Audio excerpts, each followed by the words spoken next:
Bom dia, povo abençoado de Jesus. Vamos para mais um estudo, então, do livro de 1 Samuel, começando hoje, né? E ali conta a história de uma mulher estéril que vai adorar o Senhor junto com seu marido e a rival que tinha filhos. Era um costume aí da época, caso a mulher não pudesse ter filhos, o homem pegasse outro para dar a ele descendência. Lembrando que não tem autorização de Deus para isso, era um costume deles. E aquele homem tinha 2 mulheres e ia adorar o Senhor como manda a lei. Lá em Deuteronômio 16:16, 3 vezes por ano eles deveriam subir até onde o lugar que o Senhor escolheria, né? E oferecer o sacrifício.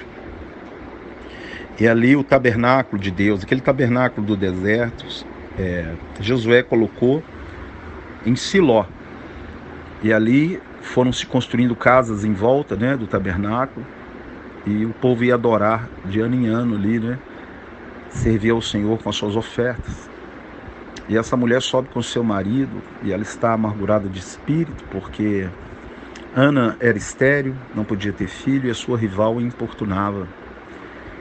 E ela dessa vez, ela sobe diante do Senhor e ela clama ao Senhor e ela faz um voto ao Senhor, caso Deus desse a ela um filho, ela devolveria e sobre a cabeça do menino não se passaria navalha.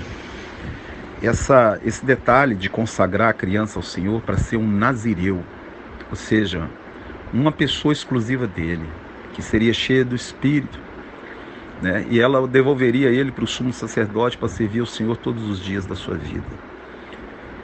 E ali o sumo sacerdote está ali vendo ela orar, acha que ela está embriagada e ela fala que não, que ela tem amargura de espírito, né, que ela está clamando ao Senhor, e o sumo sacerdote fala que Deus conceda o pedido do seu coração. E Deus concede. Deus é misericordioso, lembra-se de Ana, ela engravida e vai dar à luz a um filho. E vai chamar Samuel. Pedido de Deus ou de Deus o pedir.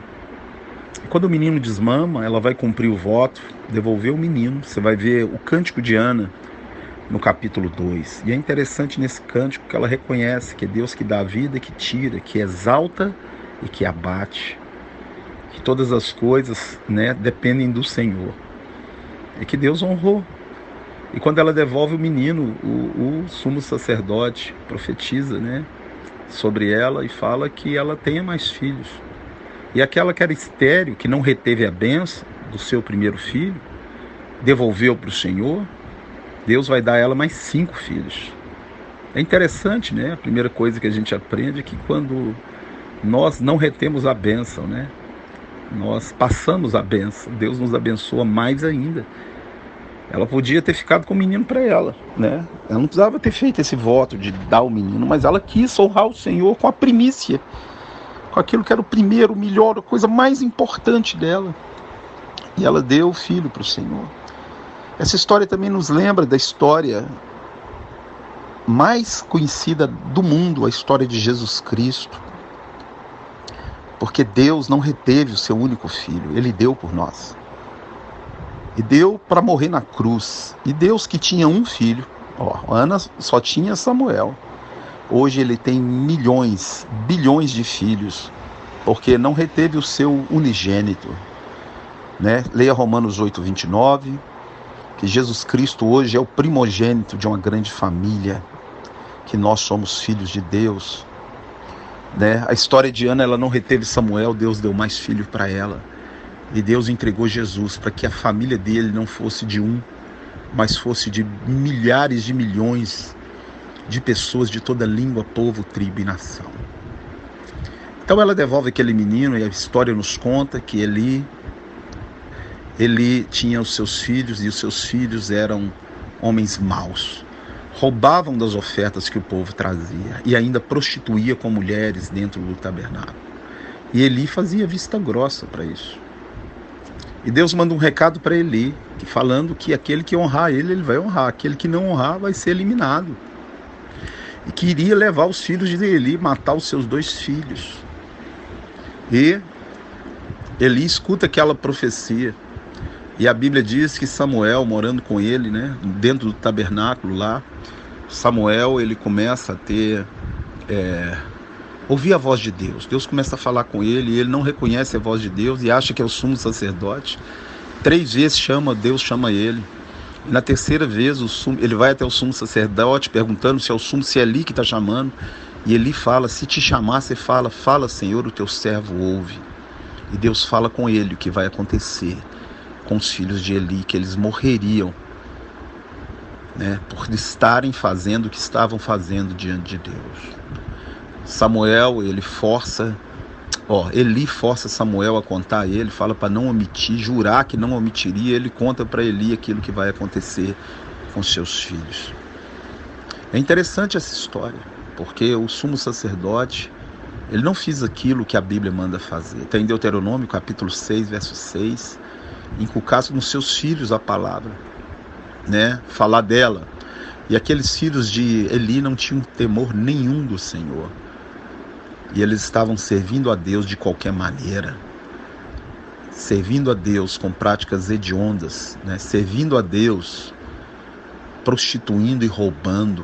E Deus falou: vou matar os dois no mesmo dia. Né? O capítulo 3 nos mostra, né, que Deus fala, capítulo 3, verso 9, não vai deixar nenhuma palavra de Samuel cair por terra. Este homem não podia cortar o cabelo, você vai ler aí, e possivelmente ele tinha 7 tranças. Você vai ver no livro de Juízes, capítulo 16, que Sansão tinha 7 tranças, também não podia cortar o cabelo, nazireu, cheio do espírito no ventre. Cada trança daquela, você lê em Apocalipse 1:4 e em Isaías capítulo 11, verso 2, representa um atributo do Espírito. Seriam homens cheios do Espírito para cumprir uma missão. Sansão, Samuel e João são 3 nazireus da Bíblia. E agora Samuel cresce e nenhuma palavra Deus deixaria cair por terra do que ele falasse.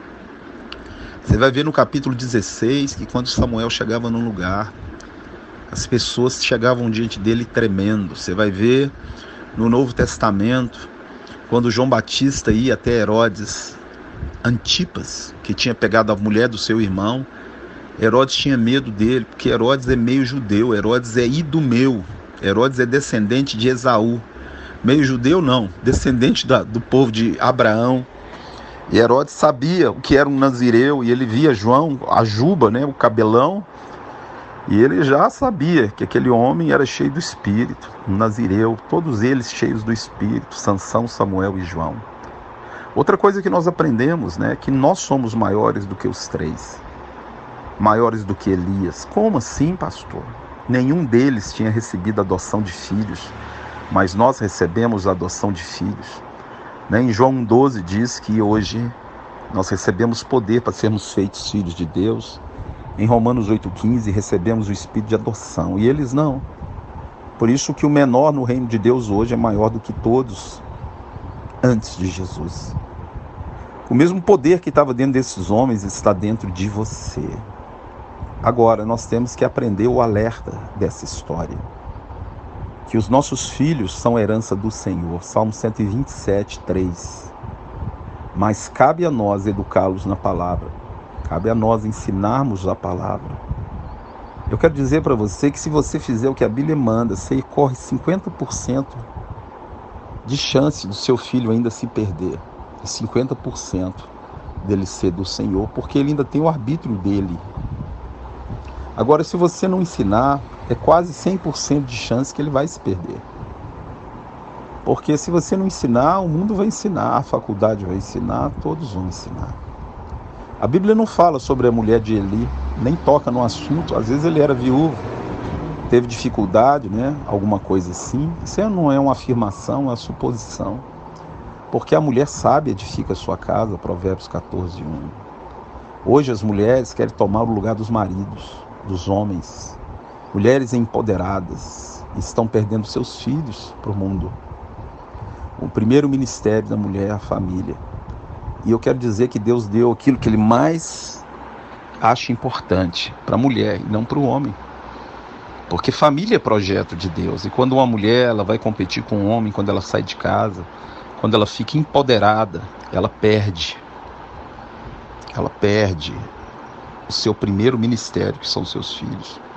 Os maridos também não cumprem o papel sacerdotal, não querem buscar o Senhor, orar, né? Não quer dar ao Senhor a primícia do seu dia, né? Não querem pagar um preço pela sua casa de oração, de ensino. Eu quero dizer que o primeiro ministério do marido também é ser professor. E os primeiros alunos são a sua família. Jesus não mandou fazer crente, Jesus mandou fazer discípulo, e o marido é o cabeça. A Bíblia fala, tem uma hierarquia. Cristo é o cabeça, Deus é o cabeça de Cristo, Cristo é o cabeça do homem, e o homem é o cabeça da mulher. Acabou. Isso não vai mudar para agradar ninguém. Então, em Efésios capítulo 5, verso 24 até o fim, e Efésios 6, 1, 2 e 3, fala sobre a família.